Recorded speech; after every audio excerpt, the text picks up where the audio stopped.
பிரதேசத்தில் உள்ள ஒரு தனியான கிராமத்தில் மறவன், பனியா மற்றும் அவர்களின் நண்பர்கள் வசித்தனர். அவர்கள் தினமும் காடின் நடுநிலையில் விளையாடி இயற்கையுடன் நெருக்கமாக வளர்ந்தனர்.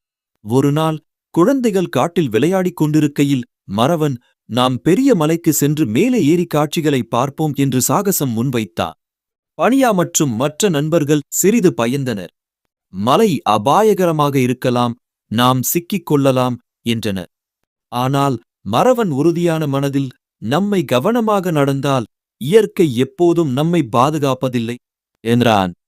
அவர்கள் மலைக்கு ஏறும்போது பாதையில் ஒரு சிறிய புழு விழுந்தது. குழந்தைகள் குழப்பமடைந்தனர். ஆனால் மறவன் துணிச்சலுடன், நாம் ஒருவருக்கொருவர் உதவினால் எப்போதும் பிரச்சனையை சமாளிக்கலாம் என்றான். அனைவரும் சேர்ந்து புழுவை மீட்டு பாதுகாப்பாக பாதையில் சென்றனர். பிறகு அவர்கள் காட்டில் ஒரு பழச்சேரியைக் கண்டனர். பழங்கள் சிவப்பு நிறத்தில் மென்மையாக வளர்ந்திருந்தன.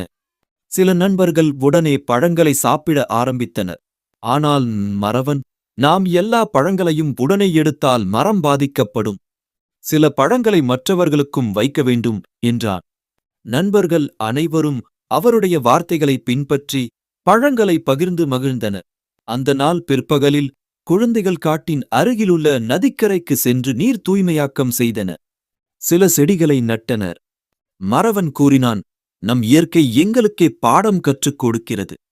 அதை பாதுகாப்பது நமது கடமை. இந்த காடு நமக்கும் எதிர்கால குழந்தைகளுக்கும் வாழ்விடமாக இருக்க வேண்டும். மாலை நேரம் வீட்டிற்கு திரும்பும்போது குழந்தைகள் உணர்ந்தனர். துணிச்சல், ஒற்றுமை, பகிர்வு மற்றும் இயற்கையை மதிப்பது வாழ்க்கையில் மிக முக்கியம். மறவன் மற்றும் பனியா போன்ற சிறுவர்கள் தங்களுடைய நண்பர்களுடன் சேர்ந்து காடு மற்றும் வாழும் உயிரினங்களை பாதுகாப்பதன் மூலம் சமூகத்தில் நல்ல உதாரணமாக இருப்பார்கள்.